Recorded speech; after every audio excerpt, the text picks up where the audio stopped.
للہ رب العالمین والصلاة والسلام علی رسولہ الکریم اما بعد فاعوذ باللہ من الشیطان الرجیم بسم اللہ الرحمن الرحیم ما کان محمد ابا احد من رجالکم ولکن رسول اللہ وخاتم النبیین وکان اللہ بکل شیء علیما صدق اللہ العظیم ان اللہ وملائکتہ یصلون علی النبی یا ایہا الذین آمنوا صلوا علیہ وسلموا تسلیما۔ محبت سے درود پاک پڑھیں گے۔ الصلاۃ والسلام علیکہ یا رسول اللہ وعلی آلکہ واصحابکہ یا حبیب اللہ۔ آج کے یہ عرس پاک کی تقریب جس کے اندر ہم سب حاضر ہیں اور مجھے حضرت علامہ مولانا مفتی محمد ندیم قمر صاحب نے موضوع دیا ہے ختم نبوت۔ تاجدار ختم نبوت، تاجدار ختم نبوت،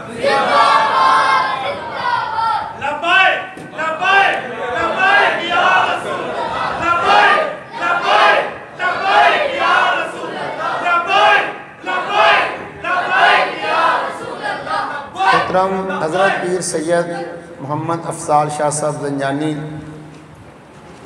زیدہ عمرہ سجادہ نشین آستانہ علیہ حضرت میرا حسین علیہ رحمہ وہ تشریف فرما ہے اور کثیر علماء بلکہ استاذ العلماء موجود ہیں۔ میرے دائیں طرف حضرت علامہ مولانا مفتی محمد عارف دامن برکاتہم العالیہ جامع نعیمیہ میں استاذ بھی ہیں، مفتی بھی ہیں، اور مفتی شفقت صاحب تشریف فرما ہے۔ نعرے آپ بالحال روک دیں، ٹائم چونکہ تھوڑا ہے اور اس کے بعد بھی بیانات ہونے ہیں، تو مجھے جو ٹائم تھوڑا ملا ہے نہیں میں نے تھوڑا ہی رکھا ہے، لیکن کوئی ایک آدھا نعرہ لگا لینا، لیکن کم کر دیں ذرا۔ ختم نبوت کا مسئلہ کیا ہے؟ اب یہ ذرا آپ نے توجہ سے بات سننی ہے۔ ختم نبوت کا مسئلہ ہمارے ایمان کی بنیاد ہے، اس میں کوئی دوسری رائے نہیں۔ آپ یہاں بیٹھے ہیں، اس مسجد کی بنیادیں بڑی مضبوط ہیں، اس کے اوپر 4 منزلیں اور بھی کھڑی کر لیں کوئی پرابلم نہیں ہے۔ ایمان اگر آپ کا مضبوط ہے، اس پر اعمال کی جتنی مرضی عمارت کھڑی کر لیں، وہ زمین سے لے کر آسمانوں تک عمارت چلی جائے تو آپ کے کسی عمل کو نقصان نہیں پہنچ سکتا۔ نعرہ تکبیر، نعرہ رسالت، پیر سید بلال شاہ صاحب شاہ جی کھڑی ہے۔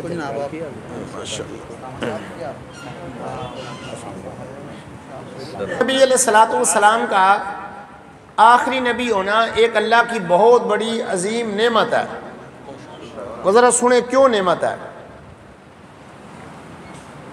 پہلے ایک نبی تشریف لاتے تھے، ان کے تشریف لے جانے کے بعد جب اگلے نبی آتے تھے تو پہلے نبی کے پیروکار ان کے لیے بڑی مشکل پیدا ہو جاتی تھی کہ اب ہم پہلے نبی کا کلمہ جاری رکھیں یا آگے جو نبی تشریف لائے ہیں ان کا کلمہ پڑھیں۔ ان کے لیے آزمائش ہو جاتی تھی۔ موسیٰ علیہ السلام کے ماننے والے لاکھوں کی تعداد میں تھے، ان کا کلمہ پڑھتے تھے، لیکن جب حضرت عیسیٰ علیہ السلام آئے تو سارے موسیٰ علیہ السلام کے پیروکاروں نے حضرت عیسیٰ کا کلمہ نہیں پڑھا، کچھ نے پڑھا، اکثریت پھر گئی، مرتد ہو گئی۔ تو اس قوم کے لیے بہت بڑی آزمائش پیدا ہو گئی کہ کیونکہ نیا نبی آتا تھا، ان کی محبتیں عقیدتیں پہلے نبی کے ساتھ ہوتی تھیں، تو ان کے لیے بڑا مسئلہ کھڑا ہو جاتا تھا۔ اللہ رب العزت نے امت محمدی کو اس آزمائش سے بچایا، اس آزمائش سے بچایا۔ اتنے پیارے محبوب، اتنے حسین و جمیل نبی کو چھوڑ کر کس طرح کوئی مسلمان کسی اور نبی کا کلمہ پڑھ سکتا تھا؟ اللہ تعالیٰ نے امت محمدی پہ کرم کیا کہ رسول اللہ علیہ السلام کی ذات پر نبوت کا دروازہ بند کر کے آنے والی نسلوں کے لیے اس ازمائش سے ہمیں بچا لیا تو ہم سمجھتے ہیں حضور کا آخری نبی ہونا ہمارے لیے خدا کی بہت بڑی نعمت ہے۔ پھر اس کے بعد میں شروع میں عرض کر چکا ہوں کہ ختم نبوت کا مسئلہ ہمارے ایمان کی بنیاد ہے۔ جس طرح اللہ کی توحید کو ماننا ضروری ہے، نبی علیہ الصلوۃ والسلام کی ختم نبوت کو ماننا ضروری ہے۔ جس طرح دیگر انبیاء کرام الصلوۃ والسلام کی نبوت اور رسالت کا اقرار ضروری ہے، رسول اللہ علیہ السلام کے آخری نبیوں کا اقرار بھی ضروری ہے۔ پیارے آقا علیہ الصلوۃ والسلام نے ایک میں مثال دے کے پھر ایک حدیث بیان کروں گا، پھر اجازت چاہوں گا۔ اللہ رب العزت نے 22ویں پارے میں ارشاد فرمایا وَدَاعِيًا إِلَى اللَّهِ بِإِذْنِهِ وَسِرَاجًا مُنِيرًا، اے نبی تمہاری یہ شان ہے کہ آپ حق کی طرف دعوت دینے والے ہیں اور آپ کو سراج منیر بنایا۔ ایک سراج کا معنی آفتاب ہے، آپ کو ایک چمکتا ہوا آفتاب بنا کر بھیجا۔ اب سمجھے ذرا مثال، ابھی آسمان پہ ستارے ہیں، سورج نہیں ہے، لیکن آسمان کے سارے ستارے بما چاند کے یہ سارے روشنی لیتے ہیں سورج سے۔ نبوت کے آسمان پہ سارے نبیوں کے ستارے چمک رہے تھے، لیکن جب آفتاب مصطفیٰ چمکا تو وہ ستاروں کی روشنی ماند ہو گئی۔ اس کا مطلب وہ ختم نہیں ہوئی، لیکن وہ روشنی کم ہو گئی۔ آج بھی دیکھیں جب دن ہوتا ہے آسمان پہ ستارے موجود ہوتے ہیں لیکن ان کی روشنی نظر نہیں آتی۔ اس کی وجہ یہ ہے کہ سورج چمک اٹھا ہے، سارے نبیوں کی نبوت اور رسالت موجود ہے، وہ نبی ہیں، نبوت ختم نہیں ہوئی۔ لیکن جب رسول اللہ علیہ الصلوۃ والسلام کا تاجدار ختم نبوت کا سورج طلوع ہوا، ان کی روشنی، ان کی شریعتیں پیچھے چلی گئیں۔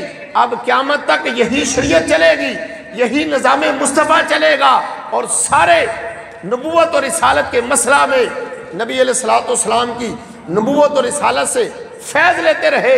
علامہ ابن عربی نے لکھا ہے، وہ فرماتے ہیں سارے نبیوں کی نبوت اور رسالت کو جو فیض ملتا تھا وہ پیارے آقا علیہ الصلوۃ والسلام کی نبوت اور رسالت سے فیض ملتا تھا۔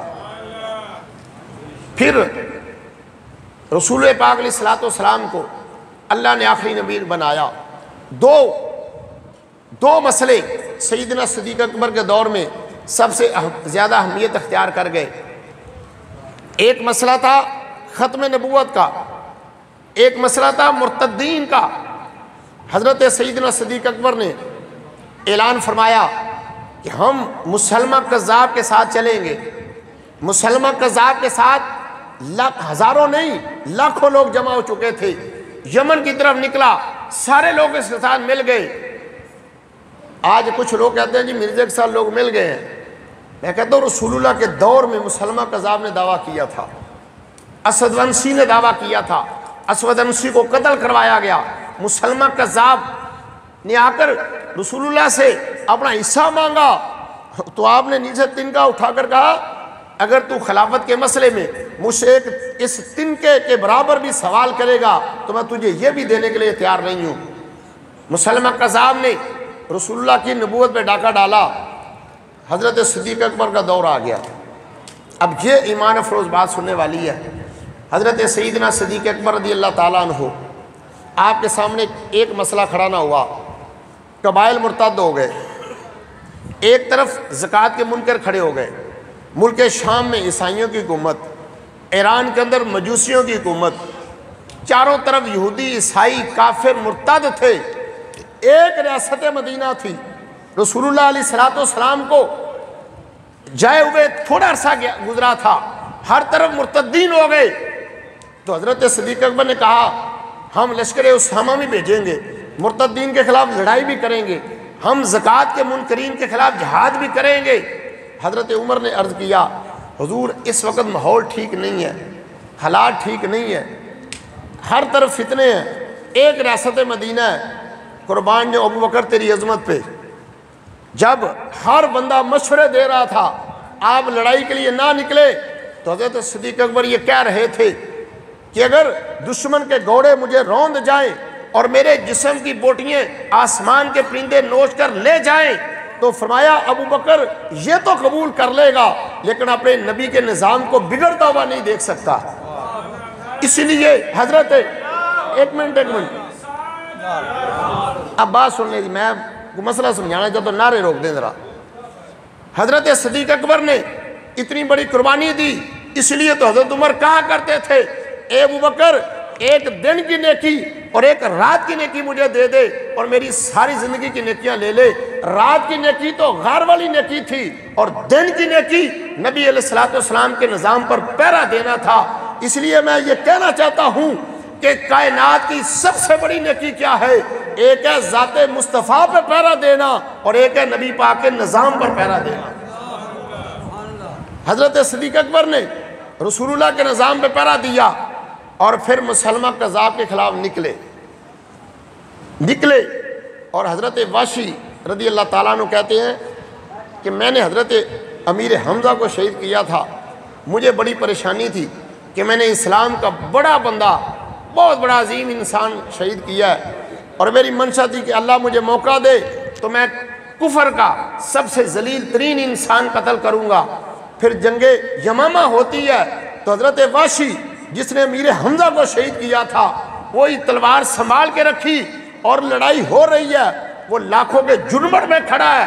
اللہ نے حضرت واشی کی بات کو سنا، اللہ نے بات کو قبول کیا اور اس گستاخ کو حضرت واشی کے ہاتھوں قتل کروایا اور کہا میں نے بڑا عظیم کام کیا ہے کہ میں نے حضرت واشی کہتے تھے اللہ نے مجھ سے عظیم کام یہ لیا ہے کہ میں نے کائنات کا ذلیل ترین انسان اپنی تلوار کے ساتھ قتل کیا ہے۔ اور اب آخری حدیث سنیں، جو ابھی نعرہ لگا رہے تھے نا تاجدار ختم نبوت، میں اس نعرے کی وضاحت کرنا چاہتا ہوں کہ قیامت کے دن سب سے آخری نعرہ یہی لگنا ہے۔ کائنات میں سن لیں دوبارہ، کائنات کا آخری انسانوں کا جو نعرہ ہوگا اس کے بعد ان کی زبانیں بند ہوں گی، پھر نبی پاک بولیں گے۔ اب سنیں حوالہ صحیح بخاری کے اندر یہ حدیث پاک موجود ہے۔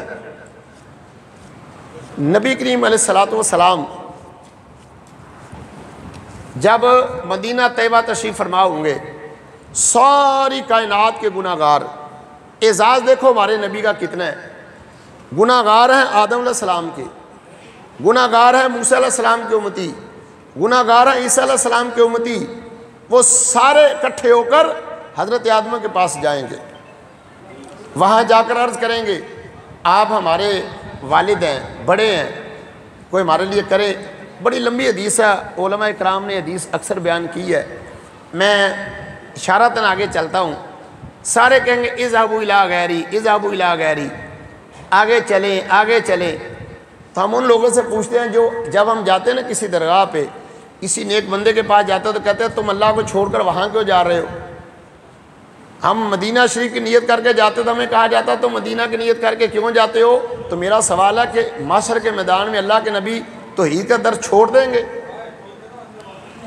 وہ تو کہہ رہے ہیں اذهبوا الی غیری، آگے جاؤ آگے جاؤ۔ جب یہ سارے لوگ اکٹھے ہو کر مدینہ طیبہ پہنچیں گے، اب یہ جملے سننے والے ہیں، توجہ کریں میری طرف، اب بیٹھ جائیں 2 منٹ ذرا۔ فرمایا اذهبوا الی غیری، کہتے کہتے فیاتون محمدہ، یہ سارے لوگ مدینہ طیبہ جائیں گے، نبی علیہ السلام کا تخت مدینہ طیبہ لگے گا، نبی پاک حوض کوثر مدینہ طیبہ میں ہوگا۔ آج میرے نبی جدھر تشریف فرما ہے ادھر ہی میرے نبی کا تخت لگے گا، سارے اکٹھے ہو کر رسول اللہ کی بارگاہ میں پہنچیں گے، کہیں گے یا محمد انت رسول اللہ و خاتم الانبیاء۔ یہ توجہ سے سنیں لفظ میرے، یہ پوری کائنات جو جنت میں جانے کی متمنی ہوگی ان کے آخری جملے کیا ہوں گے؟ یا محمد انت رسول اللہ و خاتم الانبیاء، اے اللہ کے رسول، اے محمد آپ اللہ کے رسول ہیں اور آپ آخری نبی ہیں۔ یہ جملے امت کے زبانوں پہ، بلکہ ایک امتی نہیں، اربوں خربوں کی شکل میں وہ جو گناہگار ہوں گے ان کی زبان پر یہ نعرہ ہوگا، یا محمد انت رسول اللہ و خاتم الانبیاء، اے محمد آپ اللہ کے رسول ہیں، آپ آخری نبی ہیں، اشفع لنا الی ربک، ہم گناہگار ہیں، اپنے رب کے سامنے ہماری بخشش کے لیے سفارش کر دیں۔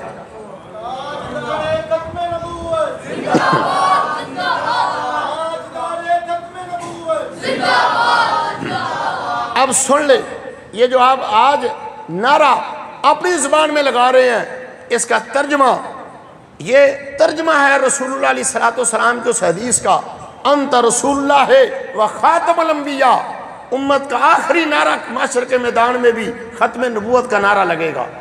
اس لیے پتہ یہ چلا کہ ایمان کی بنیاد بھی ختم نبوت ہے اور بخشش کا سامان بھی ختم نبوت ہے۔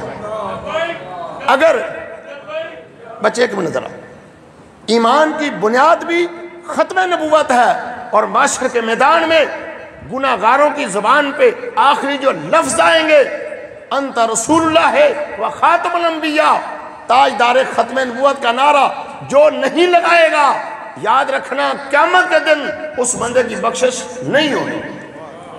آج بھی حمدِ تعالیٰ ہم اپنے جلسوں کے اندر اس کی پریکٹس کرتے ہیں، اس کا ترجمہ آ جائے گا، کیونکہ مسئلہ ہے علماء بیٹھے ہیں کہ جس کو عربی نہیں بھی آتی قبر میں عربی بولے گا، حشر کے میدان میں عربی ہوگی، جنت کی زبان عربی ہوگی، عربی آ جائے گی، اللہ آرڈر دے گا، حکم دے گا، کون کہے گا، سب عربی بولیں گے۔ اس کا مطلب ہے جو آج تاجدار ختم نبوت کا نعرہ لگاتا ہے اس کی زبان پہ یہ لفظ آئیں گے، انت رسول اللہ و خاتم الانبیاء، اے نبی آپ آخری نبی ہیں، ہم تمہارے آخری نبی ہونے کا واسطہ دے کر عرض کر رہے ہیں، اپنے رب سے سفارش کرے، اشفع لنا۔ پھر میرے نبی اللہ کی بارگاہ میں سجدہ کریں گے، سجدہ کریں گے، رب فرمائے گا ارفع راسک یا محمد سل توتا واشفع تشفع، اے میرے نبی اپنا سر اٹھائیں، آج جو مانگے گے تمہیں ملے گا۔ میرے بھائی یہ جملے ذہن میں بٹھا لینا کہ ساری دنیا جب مانگتی ہے نا سر جھکا کے مانگتی ہے، جب مانگا جاتا ہے سر اٹھا کر نہیں مانگا جاتا، سر جھکا کر مانگا جاتا ہے۔ لیکن میرا رب اپنے حبیب سے کیا کہہ رہا ہے، اے نبی آج سر جھکا کے نہیں، فخر سے سر اٹھا کے مانگو۔ تیرے مانگنے میں لوگوں مانگنے میں فرق ہے، وہ مانگتے ہیں سر جھکا کر، اے نبی آج فخر کا دن ہے، تو سر اٹھا کر مانگ، جس کے بارے تو شفاعت کرے گا شفاعت قبول کی جائے گی۔ پتہ یہ چلا کہ نجات بھی ختم نبوت پر ہے۔ اس لیے آپ سے مرض کروں گا قادیانی کو دعوت اسلام دے، لیکن صاحب علم لوگ دے، لیکن اگر وہ اسلام قبول نہیں کرتے ان سے لینا دینا، کاروبار، معاملات، رشتہ داری، دوستی حرام ہے۔ اگر آپ ان کو اچھا سمجھیں گے تو پھر یاد رکھنا معاشر کے میدان میں رسول اللہ کی بارگاہ میں تم نہیں جا سکتے۔ اللہ تعالی ہمیں عمل کی توفیق عطا فرمائے، آمین۔